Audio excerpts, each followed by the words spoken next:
গলার ডাক শুনে হন্তদন্ত কদমে ছুটে এলেন ভদ্রলোক। বড় বিনয়ে বললেন, জি স্যার। অফিসে তখন ফোকরান, প্রিন্সিপাল মকবুল সাহেব আর তীব্র বসে। বাকিরা নেই অনেকক্ষণ।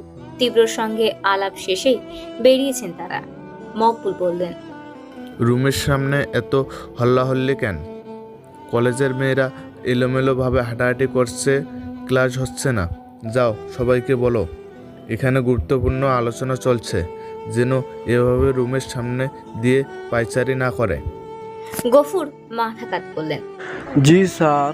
তারপর বেরিয়ে গেলেন দ্রুত। অফিস কক্ষের সামনে চুপচুপ করা যতগুলো মেয়ে ছিল, কোষে ধমক দিলেন ওদের। সেই ধমকে রুহু উড়ে গেল পুষ্পিতার। কলেজ পড়ুয়া ছোট ছোট মেয়েরা ছুটে ঢুকে গেলেন ক্লাসে, কিন্তু প্রভাব পড়ল না তনুজার। সে শক্ত হয়ে দাঁড়িয়ে, দৃষ্টি যুগল তীব্রর দিকে আবদ্ধ। পুষ্পিতা খপ করে ওর হাত চেপে ধরে হাঁটা ধরল। অনেক দেখেছো, এবার চলো ভাই। এত ধমক খাওয়ার কোনো ইচ্ছে আমার নেই। তনুজা মানা করেনি, পা বাড়ালেও কটমট করলো মকবুলের ওপর। বলল, এই বুইড়া বেটার কথা শুনলে? গুরুত্বপূর্ণ আলোচনা চলছে বলে কেউ এখান থেকে হেঁটেও যেতে পারবে না। পুষ্পিতা সেই একই কথা আওড়ালো। এইভাবে বলতে নেই, উনি আমাদের স্যার। আরে রাখো তোমার স্যার, তুমি এনাকে চেনো না। এই বেটা আমাদের কলেজ লাইফটা পুরো তেজ পাতা বানিয়ে ছেড়েছে। ফোন অব্দি আনলে নিয়ে যেত জানো? কত হাতে পায়ে ধরতাম, তারপর মন চাইলে দিত, আর মন না চাইলে গার্ডিয়ান ডেকে পাঠাতো। এই তো কলেজের ছিঁড়ি, তাতে আবার এত রেস্ট্রিকশন কিসের? আর এখন কি করলো দেখলে? আমি নতুন নতুন ক্রাশ খেলাম, তাকে একটু ভালো করে দেখছি, ওর তাতেও সমস্যা। ইচ্ছে করছে বুইড়ার সাদা দাড়িগুলো ধরে ঝুলে পড়ি। পুষ্পিতার এসব শুনে নিজের কান দুহাতে চেপে ধরতে মন চাইল। তনুজা কাঠখোট্টা, তাই বলে এত শিক্ষক টিক্ষকও মানবে না। স্যারের দাড়ি ধরে ঝুলে পড়তে যায়, ছিছি। তনুজা হঠাৎ থেমে দাঁড়ায়। আচ্ছা, তুমি জানো তখন কি বললে পুষ্পিতা? পুষ্পিতাও দাঁড়ালো ওর দেখা দেখি। কখন? ওই যে শিক্ষক বাবা মায়ের সমান বললে না? সে নিষ্প্রভ আওড়ালো। বলে তো ছিলাম, কিন্তু তুমি শুনবে বলে তো মনে হচ্ছে না। তনুজা হাসলো, দুগাল পেঁপে উঠল। আনন্দ চিত্তে পড়ল। একদম ঠিক ভেবেছ, শুনবো তো নাই। তুমি আমার বাবার বয়স জানো? আমি তার সব থেকে ছোট মেয়ে। ওনার বয়স এখন 60-এর কোঠায়। আর স্যারের বয়স কত হবে? বড় জোর 28 কি 29? আচ্ছা ধরলাম 30। আমার বাপের হাঁটুর বয়সী স্যার। তাহলে কোন দুঃখে তাকে বাপের সমান মানবো শুনি? পুষ্পিতা রাগ করলো না, এবার চুপচাপ শুনে গেল। কিছু বললেও এই মেয়ে শুনবে না, এতক্ষণে ঢের বুঝেছে। তনুজা হৈ হৈ করে বলল, সব থেকে বড় কথা, এখন যুগ পাল্টেছে পুষ্পিতা। এই যুগে স্যারকে কেউ বাবা মায়ের চোখে দেখে না। এখন ভাইয়া থেকে ছইয়া হয়, আর স্যার থেকে ওগো হ্যাঁ গো কি গো। পুষ্পিতা তাজ্জব হয়ে বলল, কি? তোমার মাথা আছে না গেছে? কি বলছো নিজে জানো? তনুজা বলল, জানবো না কেন, অবশ্যই জানি। আমার এক কাজিনের তো ওর টিউটরের সাথে বিয়ে হয়েছিল, ওদের একটা বাচ্চাও আছে। পুষ্পিতা নিঃসহায়ের মতন শুনে যাচ্ছে, হুহা নেই। তার চোখে মুখের নিষ্পৃহতা দেখে তনুজা বেদিষ্ট হয়ে বলল, উফ আল্লাহ, তুমি এত ব্যাকডেটেড কেন? থাক, ব্যাপার না, আমার সাথে মিশছো না, আমি আস্তে আস্তে তোমাকে সব শিখিয়ে দেব। ফোকরান আহমেদের ঠিক পিছন বরাবর একটা কাঠের তৈরি বইয়ের সেলফ আছে। পুরনো তবে ছোট ছোট কাজ বসানো প্রতিটি তাকে। তীব্রর কান ভদ্রলোকের কথাতেও রইল চোখের দৃষ্টি সেদিকে। ওষ্ঠপুট সাবলীল, অথচ চাহনিতে ওর চকচকে হাসি। সেই কাছের মধ্যে ফুটে আছে পুষ্পিতার বিম্ব। ওই তো করিডোরে দাঁড়িয়ে দাঁড়িয়ে তনুজার বক বক শুনছে সে। কি নিষ্পাপ তাকানো ধরন, যেন কিচ্ছুটি বোঝে না। কিন্তু এই মেয়ে আসলে কি, সেটা তার ভালো মতো আর কে জানে। মাত্র দুবার দেখাতেই মাস্তান বিট্টুকে ভদ্রতার মুখোশ পরিয়ে বসিয়ে রেখেছে এখানে। তীব্র নিম্নাষ্ঠ দাঁতে কামড়ালো, তর্জনী ঠেতিয়ে চশমা ঠেলল ঈষৎ। ঠোঁটে সূক্ষ্ম হাসির ছোঁয়া বহাল রেখে ভাবল, খুব কাছাকাছি এসছি তুমি। আমাকে এখানে টেনে আনা খেসারত, এবার প্রতি প্রহর দেবে তুমি। তন্মধ্যে মকবুল সাহেব বিদায় নিলেন, কিছু কাজ আছে ওনার। পরপরই রাখলেন ফোকরান। মিস্টার তালুকদার। তীব্র চোখ ফেরালো, মৃদু জবাব। জি। উনি প্রস্তাব ছুড়লেন, চলুন আপনাকে ডিপার্টমেন্টের স্টুডেন্টদের সঙ্গে আলাপ করিয়ে দেই। মুচকি হাসলো সে, দাঁড়িয়ে বলল। নিশ্চয়ই। তারপর পথ দেখিয়ে বলল। আপনি গুরুজন, আপনি গেছেন। ফোকরান বিস্মিত, বিমোহিত সাথে। তীব্রর পরিচয় তিনি জানেন, তাই তো এমন তোষামত। না হলে কত টিচার এলো গেল, এতটা সময় কখনোই ওর নিজের কক্ষে বসে খাতির করেননি উনি। করার দরকারই বাকি, কিন্তু এই ছেলে কত বড় লোক, তার উপর সাক্ষাৎ মন্ত্রীপুত্র, অথচ বিন্দুমাত্র অহংকার নেই। আহা, কি শিক্ষা, কি ভদ্রতা! তিনি আপ্লুত হেসে বললেন। আগে পরে নয়, চলুন একসাথে যাই। তীব্র ঘাড় নাড়ে, পাশে পা মিলিয়ে বলে। একটা কথা বলার ছিল আপনাকে। জি জি, নিশ্চয়, বলুন। আপনাকে ওর বাবা কিছু বলেছেন?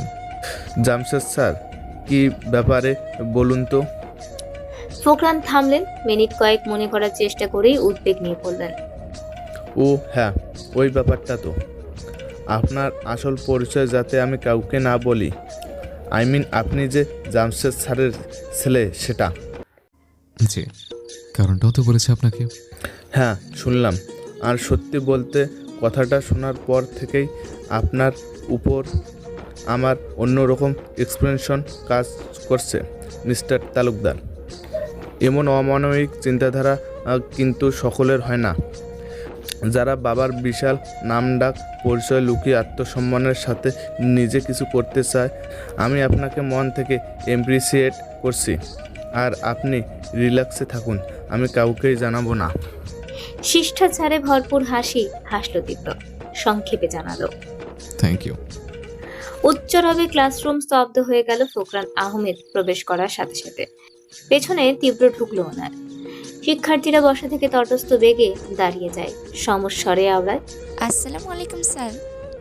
ভদ্রলোক উত্তর দিলেন সালামের, হাত ইশারায় বসতে বোঝালেন সবাইকে। তনুজা তীব্রকে দেখতেই চোখ কপালে তুলে বলল। এর মানে উনি আমাদের ডিপার্টমেন্টেরই স্যার। ইয়া আল্লাহ, খুশিতে মরেই যাব আমি। পুষ্পিতা শুনল, নীরবে মাথা নাড়ল দুপাশে।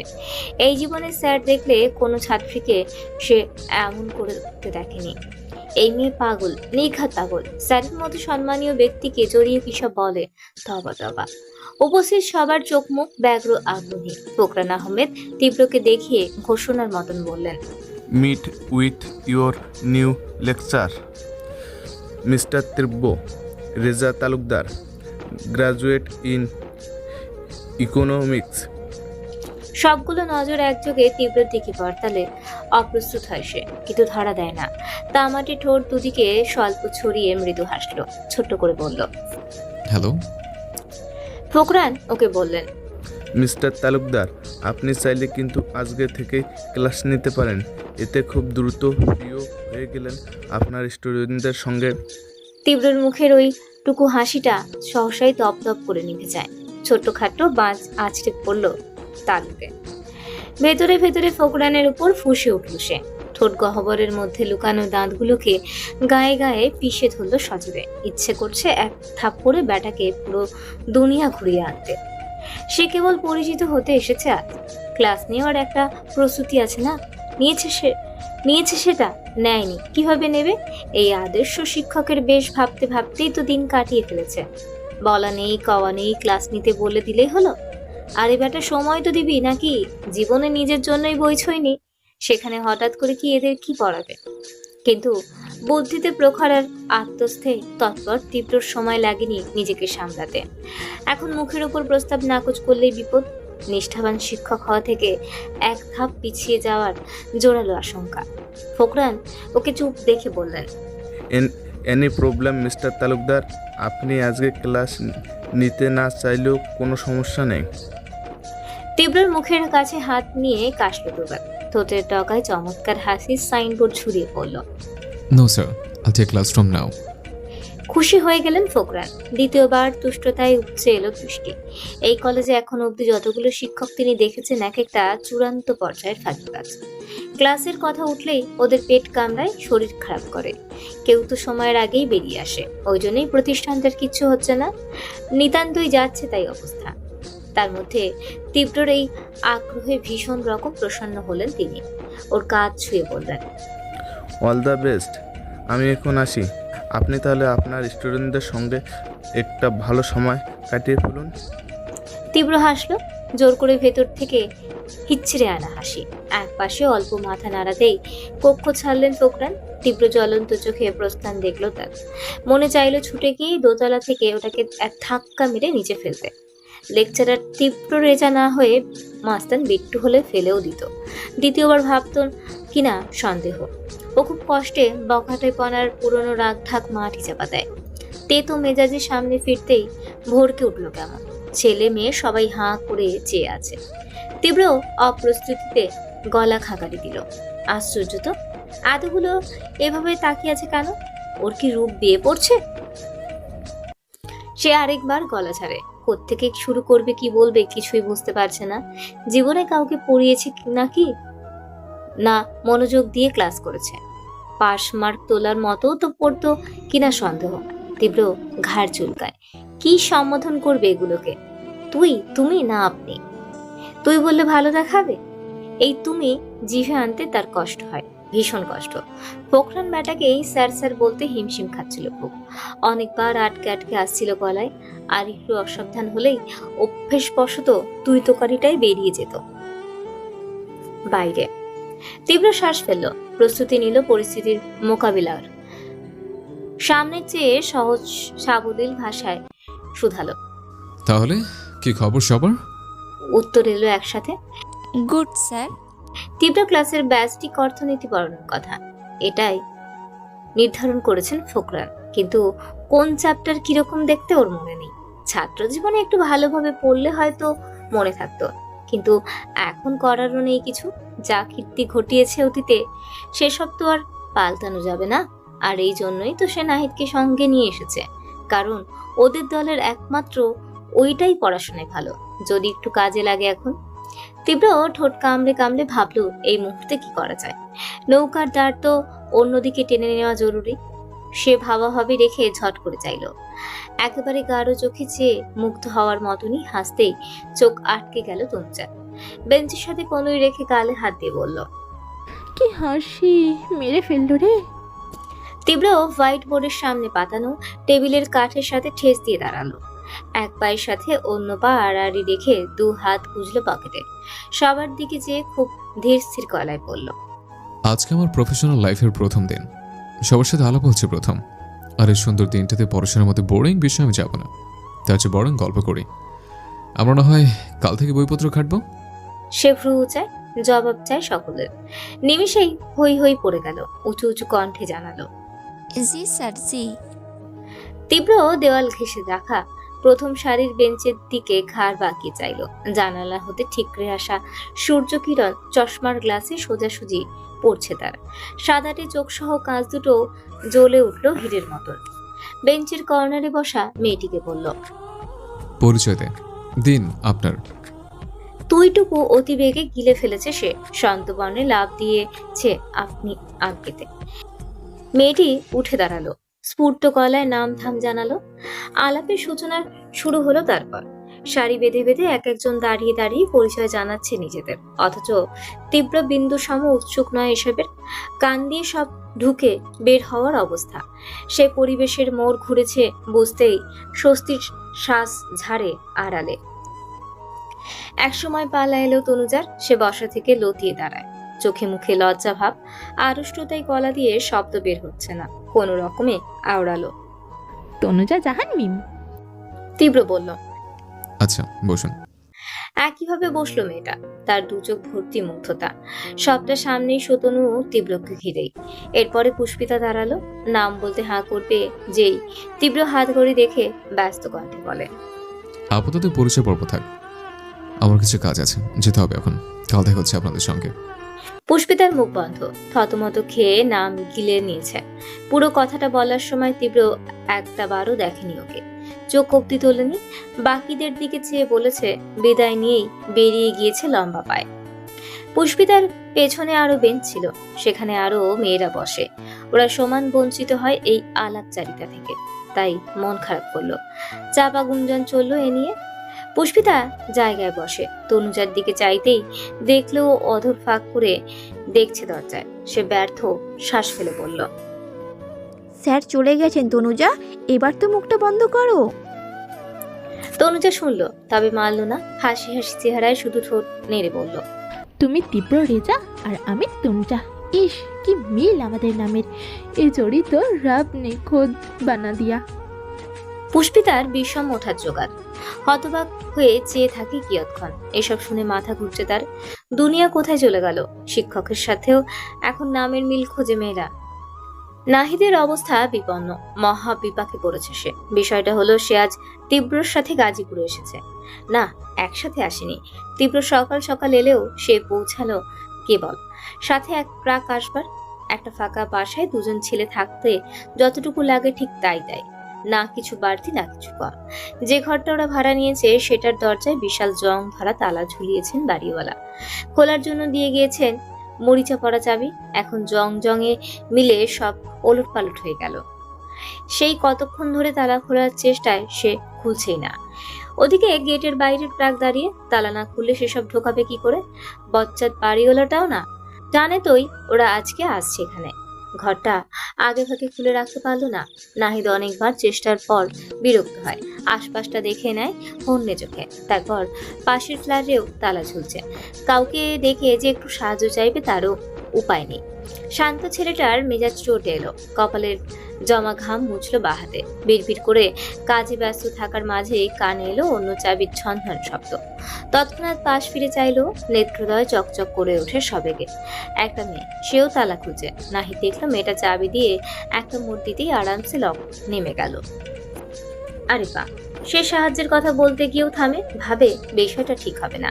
আগ বাড়িয়ে কথা বলতে গেলেও খারাপ ভাবে যদি গালিও দিতে পারে। না না বাবা, থাক। দরকার পড়লে এই তালা খুলতে খুলতেও জান দেবে, কিন্তু কোনো মেয়ের কাছে মান দেওয়া যাবে না। নুহার হঠাৎ মনে হলো ওকে দেখছে কেউ একজন। ঘরে ঢুকতে গিয়েও পেছনে ফিরে তাকালো। যা ভেবেছিল তাই। কোথাকার কোন ছেলে রীতিমতো ড্যাব ড্যাবে নজরে চেয়ে এদিকে। ভ্রু কোচকালো নুহা। মেজাজটাও খারাপ হলো বটে। খ্যাক করে বলল, কি সমস্যা? এবার তাকিয়ে আছেন কেন? এক আকাশ সিদ্ধান্তহীনতা সমেত চেয়ে থাকা নাহিদকে নড়ে চড়ে উঠল। থতমত খেয়ে বলল, জি কই, কিছু না তো। নুহা পুরোপুরি ঘুরে দাঁড়ালো ওর দিকে। কিছু না হলে ঠোঁট দুটো ইস্ট ওয়েস্টে ছড়িয়েছিল কেন? নাহিদ অপ্রভিত হয়, চোখ নামিয়ে নেয়। সে তো বাজেভাবে তাকায়নি, শুধু ভাবছিল সাহায্য চাইবে কিনা। আর এতেই বিশ্রী একটা অবস্থা হয়ে গিয়েছে। মেয়েটা তার ফুলের মতো পবিত্র চরিত্রখানা নিয়ে সন্দেহ করলো না।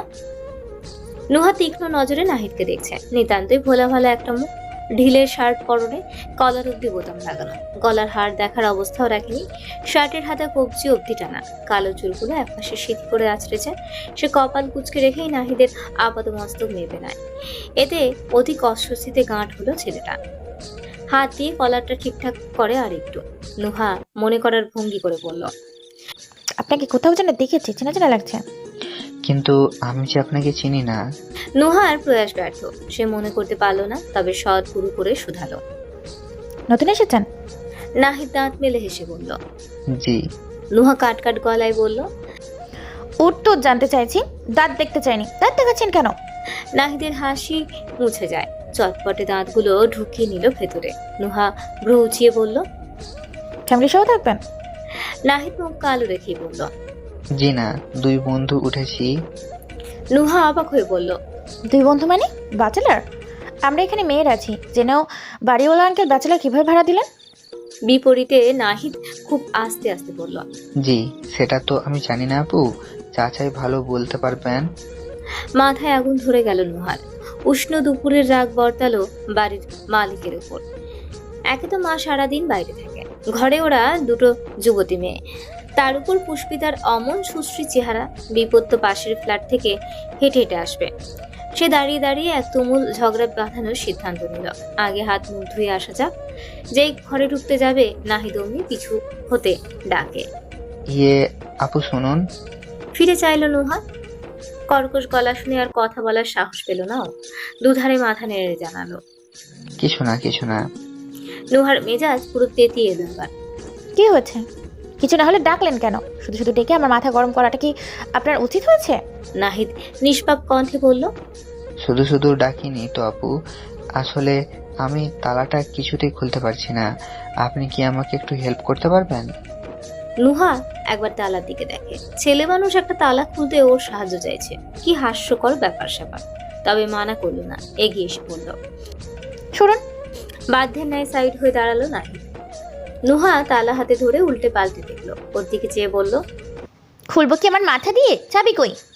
ও হ্যাঁ হ্যাঁ, এই যে। শশব্যস্ত চাবির রিংটা ওর দিকে এগিয়ে দিল নাহিদ। নুহা নিল, গাঁথলো দাঁড়াতে, কিন্তু প্রথমেই খোলা গেল না। বহুদিন এই ফ্ল্যাটে ভাড়াটিয়া ওঠেনি, তাই তালাও ব্যবহারও হয়েছে হাতে গোনা। নুহা মোচড়া মুচড়ি করলো কিছু সময়। নাহিদ কানের পাশে দাঁড়িয়ে দাঁড়িয়ে বলল, হচ্ছে না, পারছেন না? খুলেছে? খুলছে না? খেই হারিয়ে রুষ্ট চোখে চাইল নুহা, ধমকে বলল, আপনি চুপ করবেন? কানের পাশে আমার মাছের মতো ভন ভন করলে আমার মাইন্ড ডিস্ট্র্যাক্ট হয়ে যাবে না? নাহিদ জিভ কেটে বলল। সরি। কিছু সময় লাগাতার চেষ্টার পর খুলল তালা। নাহিদ অমনি বাহবা জানিয়ে বলল, আরে বাহ, খুলেছে তো। কি গুণ আপনার! প্রশংসা শুনে নুহা খুশি হয়নি বোধহয়। চাবির গোছা ঝুলিয়ে ধরে থমথমে চেহারায় বলল, তালা খুলতে গুণ লাগে না, ধৈর্য লাগে, যেটা আপনার মতো ছিলই না। নাহিদ মেনে নিয়ে বলল। হতে পারে আপু। নুহা চেতে বলল, এই, আপনি একটা তাল গাছের মতো ছেলে হয়ে আমাকে আপু আপু করছেন কেন? এত সভ্যতা দেখাতে হবে না। ছেলেদের স্বভাব জানা আছে আমার। হ্যাঁ, অতিভক্তি চোরের লক্ষণ, বুঝেছেন? নাহিদ মাথা কাত করলো, অর্থাৎ বুঝেছে। নুহা বিভ্রান্ত হয়ে বলল, আজব তো, আমি যা বলছি আপনি এমন মেনে নিচ্ছেন কেন? নাহিদ বোকা বোকা গলায় বলল। কেন, মেনে নেওয়াটা কি ভুল হলো? নুহা আশ্চর্য না হয়ে পারছে না। গায়ে কতরে কি লম্বা পুরুষ, দেখতেও ভালো, অথচ এমন নির্বোধের মতো চালচলন কেন তার মুখ থেকে বেরিয়ে এলো? ঠেরস কোথাকার। হতবম্ব নাহিদ তাজ্জব বনে তাকায়। ঢেঁড়স কাকে বলেছে ওকে?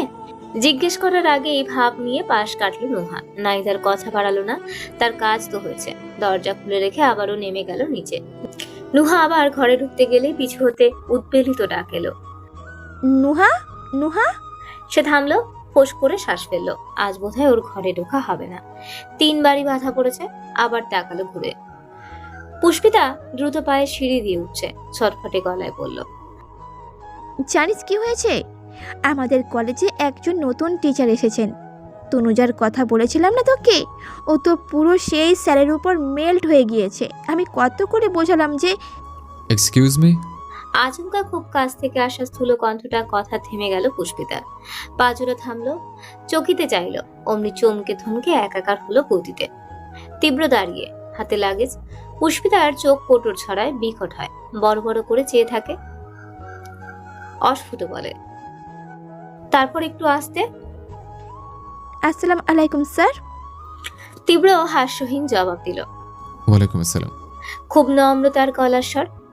ততোধিক নরম ভাবে বলল, সাইড দিন, যাব। জি। পুষ্পিতার সঙ্গে সঙ্গে সিঁড়ির হাতলে সঙ্গে লেপটে দাঁড়ালো, কিন্তু কোনো কিছুই ওর মাথায় ঢুকছে না। স্যার যাবেন? কোথায় যাবেন? তীব্র উঠে যায় ওকে ছাড়িয়ে। নুহার সামনে দিয়ে ফ্ল্যাটের ঢুকে মুখের ওপর দরজা লাগায়। গোটা দৃশ্যে ভ্রু আকাশে উঠল পুষ্পিতার। শশব্যস্ত তাকালো নুহার পানে। সেও সমান বিস্মিত। 2 2 4 মিলিয়ে বলল, ইনিই তো স্যার। পুষ্পিতা ওপর নিচ মাথা নাড়ে। নুহা নিজেও মাথা দুলিয়ে বলল, ও, এর মানে এনারই এখানে নতুন উঠেছেন? তোর স্যার আর সাথে ওই ঢ্যাঁড়স ছেলেটা? হামাগুড়ি দিয়ে সন্ধে নেমেছে। আয়েশা খাতুন অফিস থেকে ফিরলেন কেবল, অথচ তাকে হাত মুখ ধোয়ার সময়টুকু দিতে নারাজ নুহা। শশব্যস্ত গুরুতর ভঙ্গিতে নালিশ ঠুকলো বাড়ির মালিকের নামে।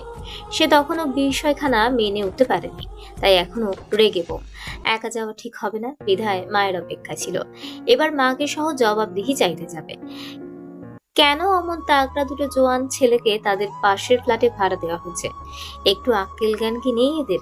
টাকার জন্য এমন কাজ কারবার। কিন্তু ঘটনা হলো উল্টো। নালিশের বিনিময়ে সামান্য একটা বালিশও মেয়েটার কপালে জোটে না। আয়েশা খাতুন যেই মাত্র শুনলেন পুষ্পিতার স্যার উঠেছে এখানে, আহ্লাদে আটখানা হয়ে পড়লেন মহিলা। রীতিমতো হুলুস থুলুস বাঁধিয়ে চলে গেলেন দেখা করবেন বলে। না ফ্রেশ হলেন, না বাইরের কাপড়টা পাল্টালেন। তার অপ্রত্যাশিত গতগত ভাবটা থতমত খাইয়ে দিল নুহাকে। কিছু যে বলবে সেই সময়টা অবধি দিলেন না আয়েশা। সে ফ্যাল করে বোকার মতো মায়ের যাওয়ার পথে চেয়ে থাকলো শুধু। তীব্র দেওয়ালে পিঠ ঠেসে মেঝেতে বসেছে। ঠোঁটের ঝলসে যাওয়া চামড়ার মাঝে আনন্দ নিয়ে পুড়ছে সিগারেটের মাথাটা। কানে গুঁজে হেডফোন, গান বাজছে ধুপছুপ আওয়াজে। এদিকে কোচখাচ করে ক্লান্ত নাহিদ পুরো ফ্ল্যাটের আসবাব ঠিকঠাক করার পর সেও এসে ধপ করে ওর পাশে বসলো। শ্রান্ত গলায় বলল, খিদে পেয়েছে। তীব্র সিগারেট দেখিয়ে বলল। খাবি? নাহিদ এমন ভাবে চাইলো যেন আকাশ ভেঙে মাটিতে পড়েছে। দুপাশে সজোরে মাথা নেড়ে বলল, না না, এসব আমি খাই না। তীব্র দুষ্টুমি করছিল। নাহিদের এমন অতিরিক্ত প্রতিক্রিয়া যে আসবে তাও জানতো। ছেলের সবেতেই বাড়াবাড়ি। মজা পেয়ে শব্দ করে হেসে উঠল তাই। ঠোঁট ফোলালো নাহিদ। মা বলতেন ও সহজ সরল। এই যুগে এত সোজা মানুষ চলে না, একটু চালাক হতে হয়। সত্যি তো, সহজ সরল বলে সব বন্ধুরা ওকে নিয়ে মজা নেয়। এই যে বিট্টু নিয়েছে, আর সেই দুপুরে এই মেয়েটা সোজাসুজি ঢ্যাঁড়সও বলে দিল। তখনই কলিং বেল বাজে। নাহিদ উঠতে নেয় দরজা খোলার জন্য। তড়ি তোকে আটকে দিল তীব্র। কিছু না বলে তড়িঘড়ি করে সিগারেট অ্যাসপ্রেতে রেখে সেটা ঠেলে দিল ডিভানের নিচে। উঠে গিয়ে গায়ে কড়া পারফিউম ছড়ালো, সারা ঘরে ফ্রেশনার দিল। চোখে চশমা পরে গায়ের শার্ট চাপিয়ে চলল সদর দরজার দিকে। সবটা বসে বসে দেখে গেল নাহিদ। তার কিছু বলার নেই, সে এখন বাকরুদ্ধ স্তম্ভিত। দরজা খুলে যেতে আয়েশা নড়ে চড়ে দাঁড়ালেন। ওপাশের চাশমিশ পুরুষটিকে নির্দ্বিধায় সালাম দিলেন। আসসালামু আলাইকুম। তীব্র নাকে চেনে। পুষ্পিতার উপর নজরদারির যে ফাইল সে বানিয়েছিল সেখানে নুহা আর নুহার মা সবার ছোটখাটো ভূমিকা আছে। প্রথমেই সালামের জবাব দিল, পরপরই পাল্টা সালাম দিয়ে বলল, আপনি আমার বড় আন্টি, সম্মান আগে আমার দেওয়া উচিত। আয়েশা খাতুনের ওষ্ঠপুট লম্বা হাসিতে ছড়িয়ে যায়। ভেতরে ভেতরে নিরন্তর প্রশংসায় ফুলে ফেপে উঠলেন। এখনকার যুগে এত সভ্য ছেলে, এত মার্জিত। আহা আহা, সাধু সাধু। তিনি আপ্লুত হেসে বললেন, কি নাম তোমার বাবা? আন্টি ডাকলে বলে তুমি করে বললাম, কিছু মনে করনি তো? জি না, ভেতরে আসুন। না না, সমস্যা নেই। আসলে আমার মেয়ের কাছে শুনলাম পুষ্পিতার কলেজের স্যার এখানে নতুন উঠেছেন, এর জন্য দেখা করতে এসেছি। তীব্র ভ্রু কুচকে বলল, কে পুষ্পিতা? এই যে তোমার ছাত্রী, ওই কলেজে পড়ে, অর্থনৈতিক ডিপার্টমেন্টে। তীব্র একটু ভেবে বলল, ও হতে পারে। আমি আজকে জয়েন করলাম তো, এখন ভালো করে কাউকে চিনি না। হ্যাঁ হ্যাঁ, সেটা আমি বুঝেছি। তা তোমরা কোথায় থেকে এসেছো? তীব্রর এই খেজুরে আলাপ ভালো লাগছে না। ওর সব ধাঁধে নেই। মহিলা মানুষের সঙ্গে একটাবার দুটো কথা বলতেই বিরক্ত লাগে, আর সেখানে এই ভদ্রমহিলা পুরো প্রশ্নে ঝুলি খুলে বসেছেন। খুব গোপনে বীতস্পৃহ ভাবটুকু চাপা দিয়ে জানালো, ঢাকা থেকে। আয়েশা বললেন, আমরা তো ঢাকা থেকে এসেছি। আপনি বাইরে কেন আন্টি? ভেতরে এসে বসুন। না বাবা, এখন না, পরে একদিন যাব। তা তোমাদের গোছ গাছ সব শেষ বুঝি? না, চলছে এখনো। আচ্ছা, তাহলে আর বিরক্ত করব না, আসি। হ্যাঁ, আবার পরে কথা হবে। আর কোনো অসুবিধা হলে নিশ্চয়ই জানাবে, কেমন? তীব্র অল্প হাসলো, স্বল্প মাথা নাড়লো। আয়েশা তার ফ্ল্যাটে চলে গেলেন। তীব্র দরজা আটকে দেয়। এপাশ ফিরে ঠোঁট কামড়ে হাসে। ভদ্রমহিলার সুবিধে অসুবিধে জানানোর দাওয়াত দিয়ে গেলেন। ওকে তো চেনে না, ঢাকা থেকে এখানে আসতে পেরেছে যখন, পাশের ফ্ল্যাটে যাওয়া এমন কি? এ ঘরে আসতেই নাহিদ ওকে শুধালো, কে এসেছিল? তোর শাশুড়ি। ছেলেটা চোখ বিকট করে বলল, মানে মিথিলার আম্মু এসেছেন? তীব্র এমনি বলেছে, নিতান্তর কথার কথা, কিন্তু নাহিদের যোগসূত্র মেলানোর ধরনে চোখ নাক কুচকে এলো। ওর ধমক দিয়ে বলল, চুপ কর হাতারাম, সারাক্ষণ খালি মিথিলা মিথিলা। নাহিদ মন খারাপ করে বলল, এমন করিস কেন তোরা? আমি তো ওকে ভালোবাসি। তীব্র মুখের ওপর বলল, কিন্তু ও তোকে শুধু ইউজ করেছে, এটা মাথায় কবে ঢুকবে তোর? তুই এখানে নাকে কাঁদবি, আর ও কানাডা গিয়ে স্বামী নিয়ে সংসার করবে। 2 বছর পর যখন বাচ্চা চলে আসবে, আর তারা তোকে দেখে বলবে হ্যালো মামা, তখন কাঁদিস। নাহিদের মুখটা ছোট হয়ে গেল। মাথা নোয়ালো চুপচাপ। তীব্র তার মনের হদিস জানে। মিথিলার প্রসঙ্গ উঠলেই হলো, এ ছেলে যেন দুঃখে ভেসে যায়। সে দুগাল ফুলিয়ে শ্বাস ফেলল। সোনালি চুলে হাত বুলিয়ে মোটা গলায় বলল, নিচে যাচ্ছি আমি, খেয়ে আসবো, আর তোর জন্য নিয়ে আসবো। নাহিদের হু হা এলো না, ঠায় বসে থাকে। তীব্র খাটাতে চায়নি। দরজা লাগা। বলেই চুপচাপ বেরিয়ে গেল।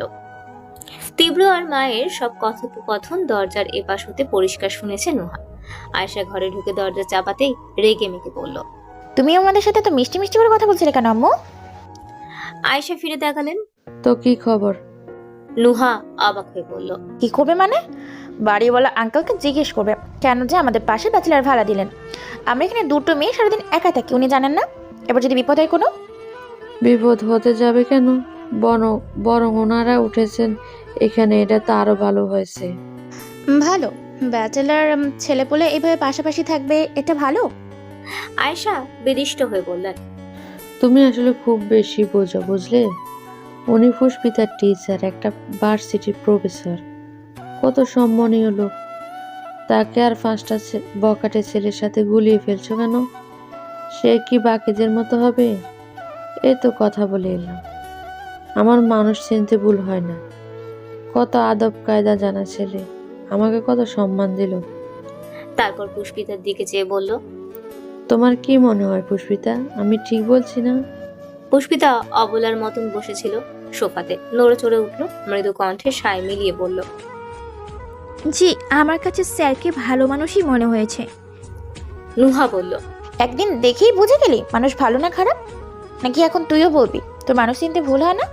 পুষ্পিতা মিনমিন করে বলল, না তা না, ওই তখন সিঁড়ি দিয়ে উঠলেন না, অথচ একবারও আমার দিকে তাকাননি। এমনকি কথা বলার সময় একটি বার চোখ তুলেও দেখেননি। যে মানুষ মেয়েদের মুখের দিকে চেয়ে কথা বলে না, সে নিশ্চয়ই খারাপ হবে না। আয়েশা বললেন, আর একটা কথা ভালো, উনি কত পড়াশোনা জানা, গ্রাজুয়েট করা। পুষ্পিতা, আর তুমি পড়াশোনার যে কোনো কিছুতে নিঃসংকোচে হেল্প নিতে পারবে না? শিক্ষক মানুষ দ্বারের কাছে থাকা মানে তো তোমরা আরো সেফ থাকছো। নুহা উদ্বেগ নিয়ে বলল, কিন্তু সাথে তো আরো একটা ছেলে আছে, ওনার বন্ধু নাকি কি জানো? তাতে কি, থাকুক না। ভালো মানুষ কি খারাপ মানুষের সঙ্গে মিশবে? না তো। স্যার মানুষ নিশ্চয়ই ওই রকম বাজে কোনো বন্ধু সাথে আনেনি। নুহা চিন্তায় পড়ে গেল। মিনিট কয়েক ভাবাভাবির পর মেনেও নিল। মা পুষ্পিতা কারুরই আপত্তি নেই যখন তার এত নাচানাচির মানে আছে। মাথা ঝুলিয়ে বলল, আচ্ছা ঠিক আছে। হাসলেন আয়েশা, ওর থুতনি ধরে বললেন, এই তো কত লক্ষ্মী একটা মেয়ে আমার। নুহাও হাসলো। তিনি হঠাৎই চিন্তিত কণ্ঠে বললেন, ছেলে দুটো আজ উঠলো বাসায়, সারাদিন গোছগাছ করেছে, এখন না কি বাকি, বোধহয় রান্না বান্না করতে পারেনি। আমাদের উচিত প্রতিবেশী হিসেবে ওদের কিছু খাবার পাঠানো। নুহার হাসি শেষ, কেমন খ্যাঁক খ্যাঁকি গলায় বলল, কেন কেন এখন খাবারও পাঠাতে হবে কেন? আমরা কি ওদের জন্য রান্না করেছি? আরে তুমি এমন করে কথা বলছো কেন? রান্না না করলেও বা খাবার তো কম নেই, ওদের দিলেও তোমাদের ভাগে কম পড়বে যাবে না? আমরা যখন মতিঝিলে প্রথম বাসা উঠেছিলাম মনে নেই? পুষ্পিতার মনি আমাদের রান্না করে দিয়ে গেছিলেন। সে রান্না খেয়ে হাত চেটে ফুটে তো খুব বলেছিল আম্মু ওনাদের কত ভালো, তাহলে এখন অন্যদের দেবে না কেন? মনির কথা শুনে বুক ভারী হয়ে এলো পুষ্পিতার। মনে পড়ে গেল সেই ছোটবেলার কথা। নুহারা প্রথম পাশাপাশি ওঠার সময় সালমা নিজ হাতে খাবার দিয়ে এসেছিলেন। সেই বাটি ভরে আবারও খাবার নিয়ে এলো ফ্রক পরা ছোট্ট নুহা। এরপর দুজনের আলাপ, বন্ধুত্ব, কি আনন্দ মাখা দিনগুলো। নুহাটা এখনো ওর জীবনে একইভাবে রইল। মনি, আচ্ছা কেমন আছে ওরা? রাহাতের কি খবর? মিথিলা আপু কি বিদেশে চলে গিয়েছে? কতদিন সবাইকে দেখেনি। সেই সময় আয়েশা ডাকলেন। পুষ্পিতা ধ্যান ভেঙে তাকালে, বললেন, যাও তো মা, বাটিতে করে একটু ভাত তরকারি দিয়ে এসো তোমার স্যারকে। পুষ্পিতা ঘাড় কাত করলো। যেই উঠতে যাবে নুহা হইচই ফেলে বলল, না, ও কেন যাবে? ও এমনিই বোকাশোকা। আর ছেলেগুলো কেমন না কেমন, ওকে আমি কিছুতেই ওদের বাসায় পাঠাবো না। আয়েশা খাতুন অতিষ্ঠ হয়ে পড়লেন এবার। উফ, এ মেয়েটাও না। আচ্ছা বেশ, ওকে যেতে হবে না, তুমি নিয়ে যাও। সে চোখ প্রকট করে বলল, আমি? তিনি এবার নাক ফুলিয়ে বললেন, এবার বলো না যে তুমিও যাবে না। মায়ের উষ্ণ চোখ মুখ দেখে দমে গেল নুহা। আচ্ছা যাচ্ছি, দিয়ে আসছি খাবার। তোমার সাথে প্রতিবেশীকে। সে হনহনে পায়ে রান্নাঘরে যায়। পুষ্পিতাও গিয়ে পেছনে দাঁড়ালো। আয়েশা ওকে ডেকে বললেন, এতদিন ধরে বান্ধবীকে কিছু শেখাতে পারোনি? তোমার মতন একটু নরম হওয়া শেখাও, একটু ভদ্রতাও শেখাও। মেয়ে মানুষ এত কর্কশ হলে হয়? নুহা ওখান থেকেই জবাব দিল, হ্যাঁ, ওর মতো নরম হই, আর সবাই পায়ে পিষে দিয়ে চলে যাক। পুষ্পিতার মিহি আওয়াজ। তুই একটু মাথাটা ঠান্ডা কর, আমার কাছে দে, আমি বেড়ে দিচ্ছি। নুহা চোখ পাকিয়ে বলল, একদম কথা বলবি না, তাহলে তোকেও এই বাটির মধ্যে ভরে নিয়ে যাবো। হ্যাঁ, তারপর তোর স্যারকে দিয়ে বলবো, এই নি আপনার ছাত্রীকে এনেছি, এখন শিক্ষা দিন গুরু। পুষ্পিতা নিঃসহায়ের মতো চুপ করে থাকে। নুহা গট গট করে বেরিয়ে গেল। আয়েশা কপাল চাপড়ে বললেন, হে আল্লাহ, এতটুকু মেয়ের এত জেদ, একে কোন ছেলে বউ বানিয়ে নেবে কে জানে।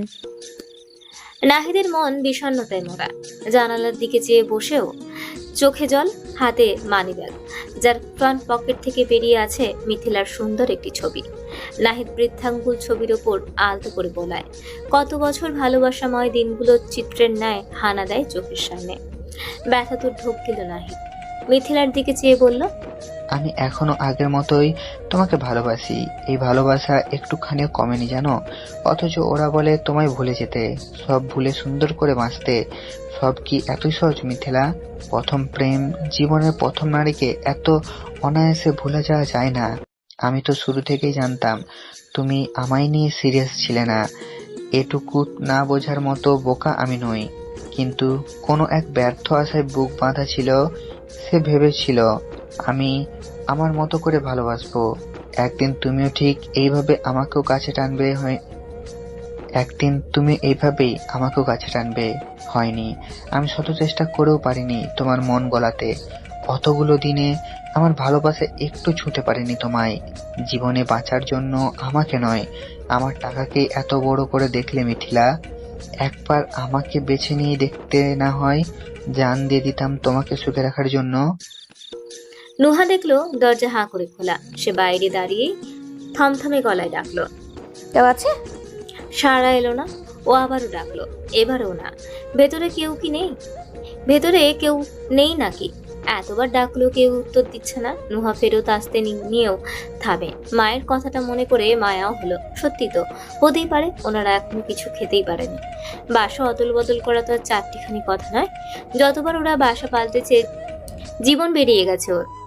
ভাবলো যখন খাবার নিয়ে এসেছেন তখন রেখেই যাবে। দ্বিধার দ্বন্দ্ব নিয়ে ভেতরে ঢুকলো নুহা।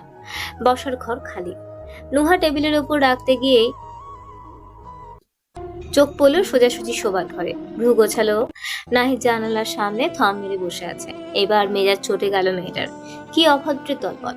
বাসাতেই আছে, অথচ এতক্ষণ ধরে যে সে দিয়ে ডাকলো, ইচ্ছে করে সাড়া দেয়নি। ও ব্যাগ্র পায়ে রুমের সামনে গিয়ে দাঁড়ায়। একবার খেঁকিয়ে বলে, এই আপনারা কেমন মানুষ? হ্যাঁ, নাহিদের আর্ত চোখ দুটো মিথিলার ছবিতে ছিল। মনোযোগ সবই সেখানে। খালি ঘরে আচমকা এমন জোরালো শব্দে পিলে চমকে উঠল ও বেচারার। ধর করিয়ে দাঁড়িয়ে গেল।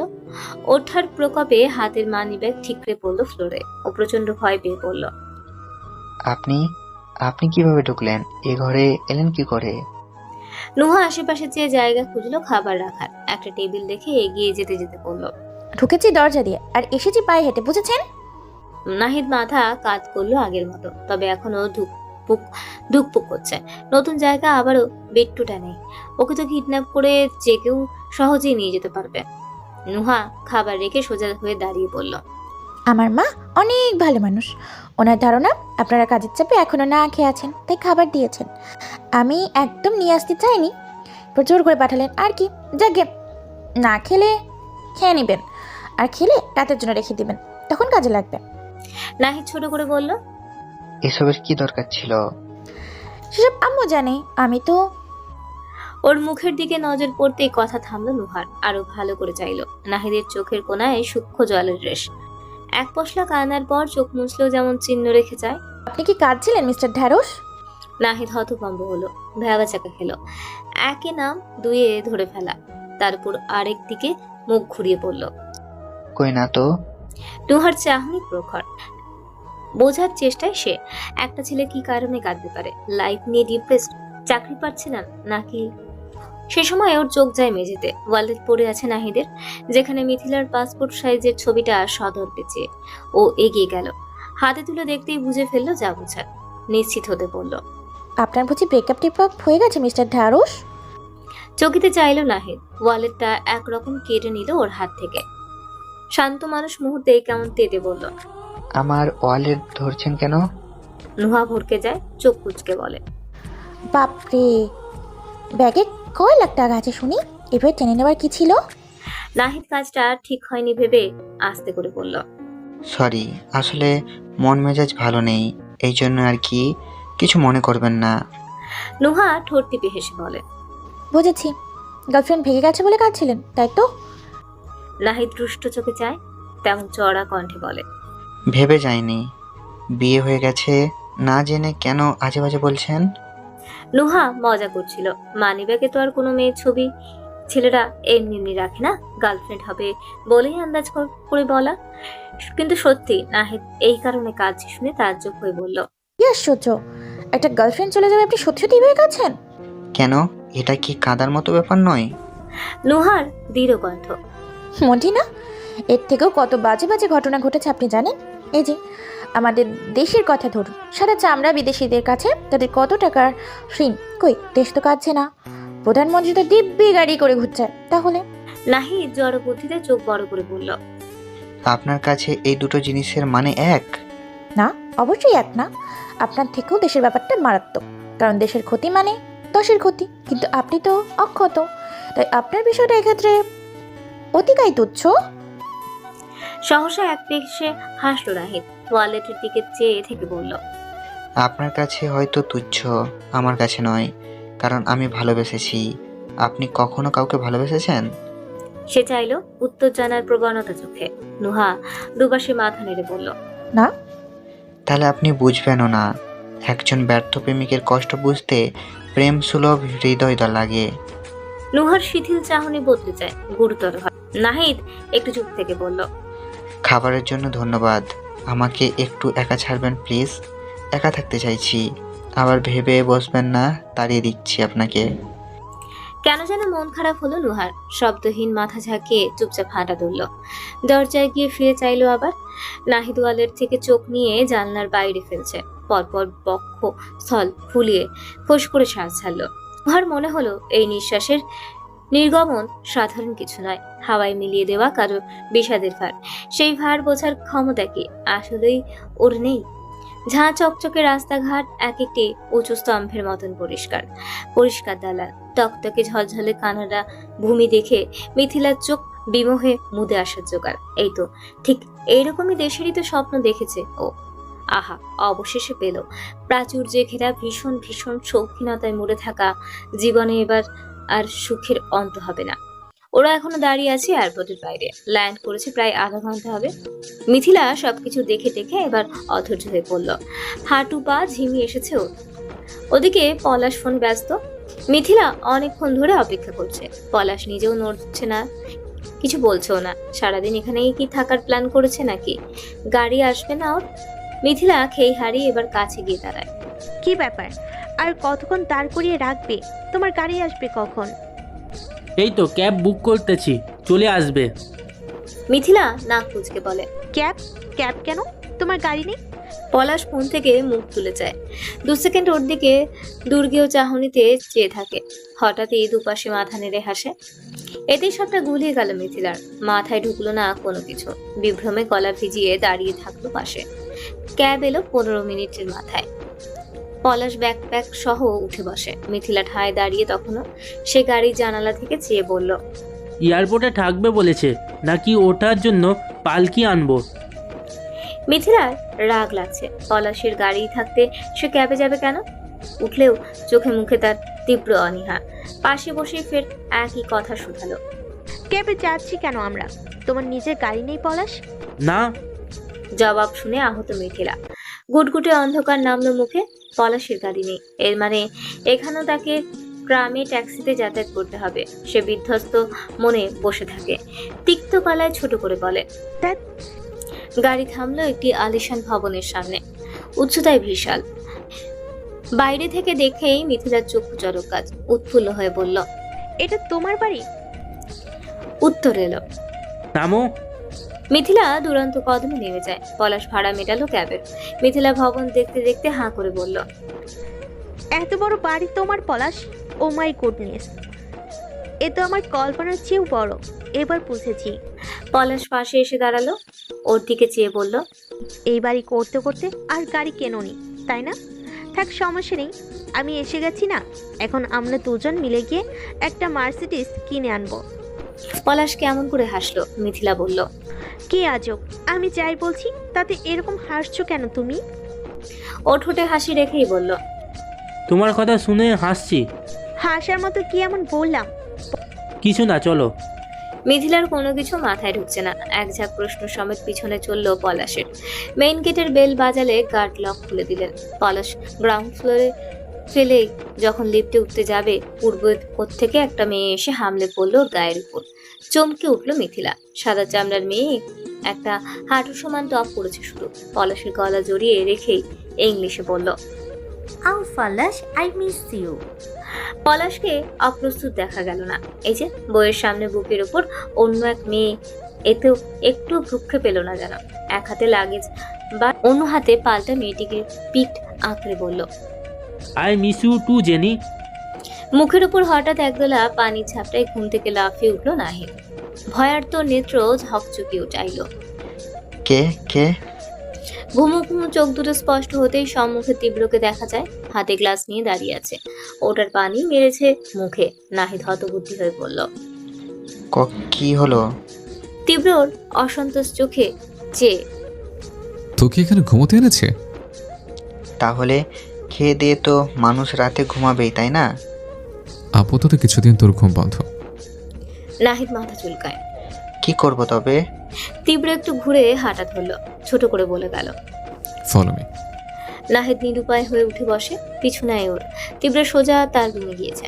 বসেছে টেবিলের নিকট থেকে একটা চেয়ার টেনে নিয়ে। নাহিদ আসলে আরেকটা দেখিয়ে বসতে বলল। বসলো নাহিদ। তখনও কিছু বোঝেনি। টেবিল ক্লকটা একবার সময় দেখে নিল। রাত বাজে 1টা। বলল, তুই কি এখন পড়বি নাকি? হ্যাঁ, আর তুই আমাকে পড়াবি? চোখ বেরিয়ে এলো ছেলেটার। তীব্রকে পড়ানো মানে সাংঘাতিক ব্যাপার স্যাপার। যান হাতে নিয়ে বসতে হবে। এই ছেলের রেকর্ডের শেষ নেই। ক্লাস 6-এ বসে পড়াশোনা নিয়ে বেশি চাপাচাপি করাতে হোম টিউটরের মাথা ফাটিয়ে দিয়েছিল। সেই আর্তনাদ করে বলল, কি? এই না না, আমি পারবো না। তীব্র গরম চোখে চেয়ে বলল, কেন, সমস্যা কি? শুষ্ক ঢোক দিল নাহিদ। আসল কথাটা মুখ ফুটে বের হলো না। তীব্র কপালের ভাঁজ ফেলে ওর মুখের দিকে চেয়ে থাকে। এরপর ঠান্ডা গলায় বলে, ভয় পাচ্ছিস? ভয় পাস না, আমি আমার কাছের মানুষদের আঘাত করি না। তুই তোর মতো করে পড়াতে থাক। পারতেই হবে।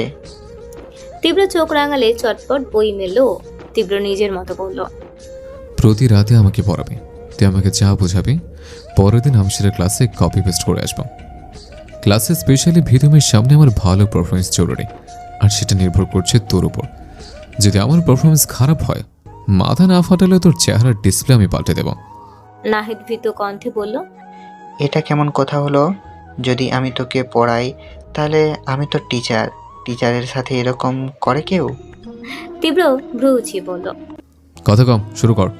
নাহিদ ফোঁস করে শ্বাস ফেলল। অবলা অসহায় শ্বাস। বইয়ের পৃষ্ঠা উল্টাতে উল্টাতে বলল, আসলে অনার্স লেভেলের পড়া বই দিয়ে হয় না, পড়তে হয় নোটস দিয়ে। লেকচারারদের আলাদা নোট থাকে, সেখানে তারা গুরুত্বপূর্ণ কোটেশনগুলো তুলে তুলে ক্লাস নেয়। কথাটা বলে সে পড়ানো শুরু করলো। অপরদিকে খুব মনোযোগ দিয়ে শুনছে তীব্র, কিন্তু যতটা মনোযোগী হওয়ার চেষ্টায় সে মাথায় অতটা ঢুকছে না। এই বয়সে পড়াশোনা এত সহজ হয়? নাহিদ পড়িয়ে যাচ্ছে। মূল্য, মুনাফা, উৎপাদন, খাজানা, এইসব বিষয়ে কড়কড় করে আওড়াচ্ছে, কিন্তু মাথায় ভোগ করে ঘুরছে তীব্র। ডান থেকে বামে, বাম থেকে ডানে চক্কর কাটছে সবেগে। বইয়ের লেখার দিকে চাইলে মনে হচ্ছে নেশালো কিছু মেশানো। ঘুমে একাকার হয়ে আসছে সব। চোখের সামনে পৃথিবী দোদুল্যমান। সে আধা ঘন্টার মাথায় তড়াক করে দাঁড়িয়ে যায়। বিঘ্ন ঘটায় নাহিদ বলল, কি হলো? পানি খেয়ে আসি, দাঁড়া। তীব্র টালমাটাল পায়ে যেতেই ঠোঁট চেপে হাসলো নাহিদ। জীবনে নিজের জন্য পড়েছে কিনা সন্দেহ, আর এখন এক মেয়ের জন্য কত কি। তীব্র খেতে যায়নি, গিয়েছে চোখে মুখে পানি দিতে। বেসিনের ট্যাপ ছেড়ে মাথার তালু ভেজালো, আয়নার দিকে চেয়ে বিড়বিড় করলো, শালা লেখাপড়ার চাইতে মাস্তানি করা সোজা, এসব মানুষ করে। সে ফিরে এসে আবারও আগের জায়গায় বসলো। বোঝালো কিছুই হয়নি, একই রকম গম্ভীর গলায় বলল, শুরু কর। একটা কথা বলবো? তীব্র দেখায়, কি? তোর মনে হচ্ছে না তুই মেয়েটার প্রেমে পড়েছিস? সে নিষ্প্রভ আওড়ালো, এক কথা বারবার বলতে ভালো লাগে না। তুই হয়তো বুঝতে পারছিস না, অবশ্য বোঝার কোথাও নয়। জীবনে প্রেম কি তাই তো জানিস না।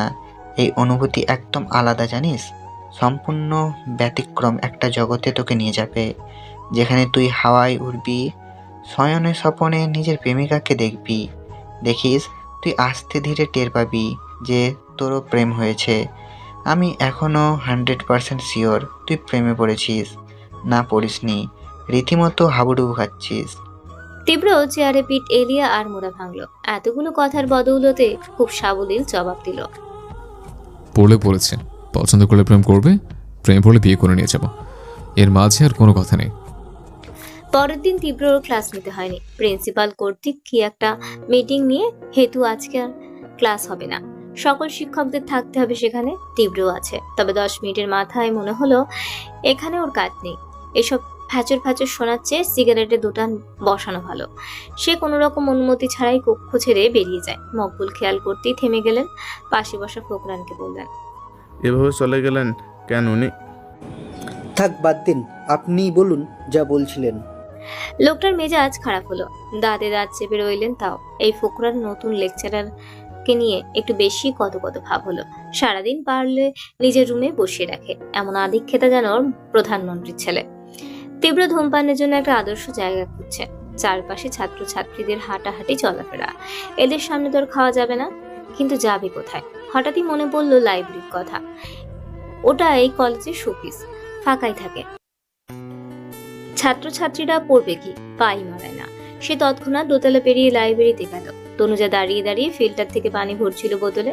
তীব্রকে ওদিকে যেতে দেখেছে, অমনি বোতল টোতল ফেলে চলে গেল ক্লাসে। ক্লাস না হওয়ায় শিক্ষার্থীরা ছড়িয়ে ছিটিয়ে গল্পে মেতে। পুষ্পিতা সব সময়ের মতো একা এক কোনায় বসে বেঞ্চের। তনুজা গিয়েই ব্যস্ত কণ্ঠে বলল, এই পুষ্পিতা, চলো লাইব্রেরিতে যাব। এখন? হ্যাঁ হ্যাঁ, এখনই এসো। পুষ্পিতা রা করেনি, ভাবলো বই নেবে, বাধ্যের মতো সাথে চলল। তীব্র বসেছিল খুব আরামে, আচমকাই সজাগ কানে চপল পায়ের শব্দ পেতে সোজা হয়ে বসলো। পদধ্বনি এদিকেই আসছে। সে তাড়াহুড়ো করে সিগারেটের টুকরোটা ফেলে দেয় জানলা দিয়ে। পরপরই তাক থেকে যে বই সামনে পেল টেনে নামাতে নিয়ে যায়। অনেকদিন ব্যবহার না হওয়ায় ধুলো জমেছে মলাটে। তীব্র টানা তবে বাতাসে ময়লা উড়ে নাকে মুখে ঢুকে গেল। হুকহুকে কাশিটা খুব কষ্টে জোরে বের হওয়া থেকে বাঁচালো। আস্তে ধীরে কেসে জায়গায় বসলো, এসে বই মেলে রাখলো সামনে। এদিকে তনুজা দরজা অব্দি এসে দাঁড়িয়ে যায়, তার পাশে জানলা থেকে উকি দেয় ভেতরে। তীব্র বসে পড়ছে, কি মনোনিবেশ! তনুজার বুকটা ভরে গেল ওকে দেখে। পেছনে থাকা পুষ্পিতা ওকে দাঁড়াতে দেখে বলল, কি হলো, ভেতরে যাবে না? তনুজা তৎপর পিছু চেয়ে আঙুলে ঠোঁট চেপে চুপ করতে বোঝায়। পুষ্পিতা বুঝতে না পেরে বলল, কিছু হয়েছে? তনুজার ফিসফিসে কণ্ঠ, স্যার ভেতরে আসতে বলো, শুনতে পাবে। সে এবারও ফিসফিস করে বলল, কোন স্যার? বলতে গিয়ে তনুজার চেহারার লালচে হয়। তীব্র রেজা তালুকদার। পুষ্পিতার নির্ভেজাল উত্তর, শুনতে পেলে কি হবে? আমরা তো বই নিতে এসেছি, তুমি যাও, গিয়ে বইটা নিয়ে চলে এসো।